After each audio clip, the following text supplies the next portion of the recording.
Am I the a-hole for not letting my ex's husband be added to the school emergency contact list or to give him permission to take my kids to the doctor? I, 29 male, have 2 kids, 8 and 6, with my ex, 29 female. We share physical and legal custody of them, and last year she got married to her husband Josh, 34 male. From the beginning of their serious relationship, about 3 years ago, Josh has been a real ass to me, and my ex has let it happen and has joined in as well. The very first incident happened when my oldest had a school play, and I was already there when they arrived. Josh asked me why I'd shown up when I knew it was my ex's custody time, and said I knew my kid would have 2 parents there already, which meant he was counting himself as a parent, and he was only dating my ex at the time. I told him my ex and I both show up regardless of who has custody that week, and the judge and mediator encouraged us to do this. Josh said I was unnecessary. Another time I went to the exchange to pick up my kids, and Josh was holding my youngest and tried to tell me my kid wanted to stay with him, even as my kid was reaching for me. My ex made him hand our child over, because I told her I would be documenting incidents going forward, since it looked like we were going to have big problems. Josh accused me of being jealous, when all I wanted was to take my kids with me like I was legally entitled to. I also documented this and other incidents moving forward. Then, when my youngest had a birthday party thrown by my ex's parents and they invited me, Josh told me I must be desperate to show up where I'm not really wanted. I told him if nobody wanted me there, why was I invited? He started to say something about besides the kids, but then I guess he didn't want to say they were nobody. He was glaring pretty hard when the kids were all about having me there and didn't want him stepping in and taking over. By the time they got married, I had over 30 incidents documented, and I had taken my ex back to court over the issues. I presented a case showing signs of potential alienation and also interference in the legal custody order. The judge warned my ex that Josh's behavior could cost her custody if she wasn't careful, so Josh was no longer present during exchanges. There were still texts from Josh that I had to document and save, because he was still saying things he shouldn't be. Not in direct violation, but getting very close to it. I couldn't block him because communication needed to be open in case something happened, and my ex couldn't get in touch with me. The good part is, I didn't need to answer unless it was an emergency, and I didn't reply to those texts. Then my ex took me to court and wanted Josh to be granted guardianship of our kids. She made the argument that he was equally as involved as us, but did not have the same legal rights. She said it would be simpler if he could take them to the doctor without us, sign them up for stuff without needing our permission. She said as a step-parent, he was filling the role of a parent but did not have all the abilities we did. She also mentioned the ability for him to make decisions in case of an accident.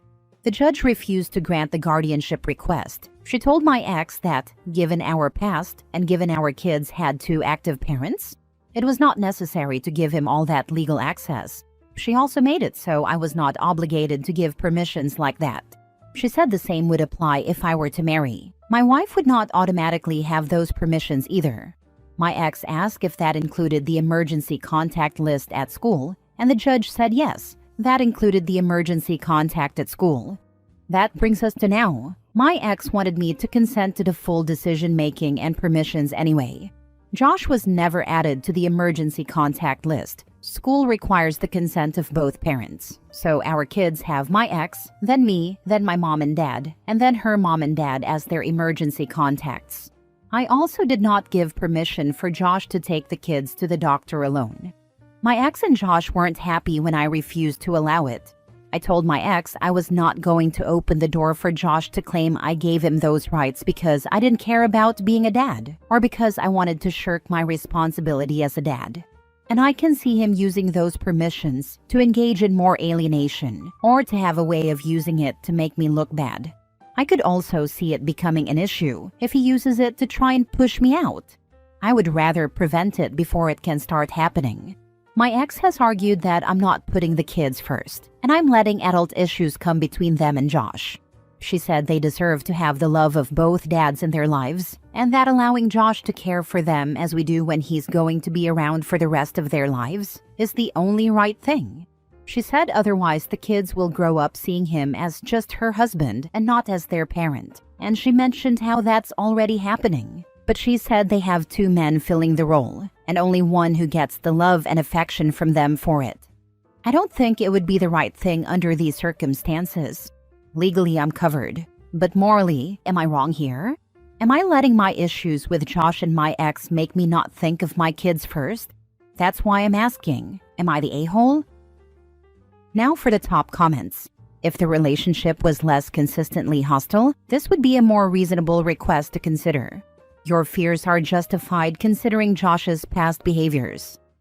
Yeah, it would be so different if things were civil or friendly, or simply there was no history of bad behavior.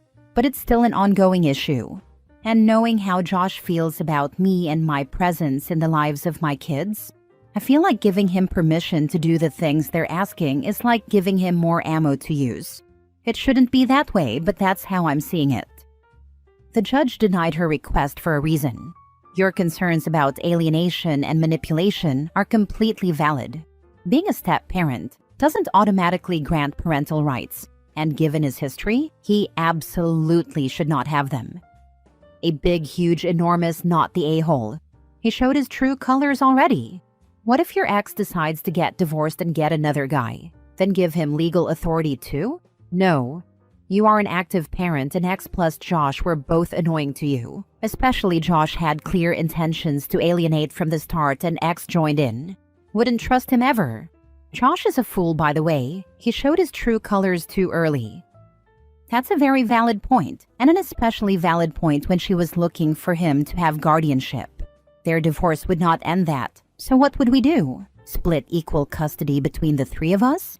Josh couldn't hide them. I don't know whether he's the insecure and jealous one or what, but I question if a woman with kids who have an involved dad was the right relationship for him. Dude sounds a little unhinged. Watch your back, OP. Do continue to document everything. Do you have security cameras at your house and on your vehicle? It seems as if your ex-wife was pressured by him, and that's where she's coming up with all of these changes as he's trying to edge you out. Projecting jealousy like that will kill anything. He also might be attempting to poison your children against you. Is your ex agreeable to putting them into therapy? If so, it wouldn't hurt trying to nip this in the bud before it gets any bigger. Good luck, OP. Yes, my home and car have security cameras. Actually, all of my neighbors have them as well. I don't think she'll agree to therapy, but I am looking into it. Next story. Am I the a-hole for not standing up for my pregnant fiancé who ate my daughter's cupcake? This happened this morning, and I'm so upset I don't know what to do. I, 36 male, have been with my fiancé, 33 female, for 3 years. I have a 10-year-old daughter from my previous marriage. Her mother passed away when she was 2.5. My fiancé is currently pregnant. Yesterday, my daughter asked me to buy a giant cupcake from a bakery near my work. She wanted to take it to school to surprise her friend for their birthday. I also bought an extra cupcake for my fiancé. She devoured hers right away. My daughter was really excited and put a nice ribbon around the box before leaving it in the fridge to take to school in the morning. Apparently, my fiancé craved it in the middle of the night and ate the other cupcake. This morning, my daughter woke up to a big, disappointing surprise. She started crying and screaming. I asked my fiancé why she did that, and she said her craving was so bad she couldn't sleep. Then she yelled, "It's called being pregnant, jerks." My daughter screamed that she hates her and the baby already. I told her, I'll buy another one today and maybe drop it off so you can give it to your friend after school. She said, don't bother. Later, my fiancé texted me saying she's upset that I didn't stand up for her when my daughter was mean and that my daughter and I owe her an apology. I'm sitting in my car wondering what the heck to do. Was I an a-hole for not standing up for her? I feel lost. It was clear the cupcake was for your daughter and her friend. Even if you're craving, you don't take things that are someone else's, especially from a literal child. She also could have offered to buy a replacement cupcake herself, but didn't, and insisted your daughter was the jerk. Sure, there are cravings, and there's also self-restraint. She took candy from a baby and wonders why it's crying. She even had her own, so fiancé got two and daughter's friend got none. Daughter was never even going to get one. That's even worse. OP, I would still bring a cupcake for daughter's friend, and maybe also daughter, to school today. She was hurt and angry in the moment, but I think she would still appreciate it. Put a bow on both boxes, not the a-hole. The only one whom owes anyone an apology is your fiancé. Yeah, she literally called a child a jerk for being upset that she ate something the girl had been looking forward to. I did not read where she apologized at all for eating it. There are some major red flags here, and I feel like she does not care for this girl at all. Her feelings do not matter to this woman. I totally get prego cravings and being fat AF cravings, but she should have been up at the crack of dawn to replace it and apologized for having eaten it. And she should have done everything she could not to eat it. She is using the pregnancy to be herself. Some women behave as if they're the princess of the universe upon being impregnated. They're the main character. Everything has to revolve around their every need. My ex-wife was one of those types. Ex-wife. Next story. Am I the a-hole for thinking it's pathetic that my ex-wife's affair partner couldn't even afford to pay for her tombstone? Almost 13 years ago, my then-wife had an affair with a co-worker. She came clean to me about a few one-night stands she had with him after the fact. At that time, we had our 2 children. Our son was about to be 6 and our daughter was only 3. I left her outright and refused to entertain any form of reconciliation. I was partially vindicated when she went back to her co-worker and started a relationship with him.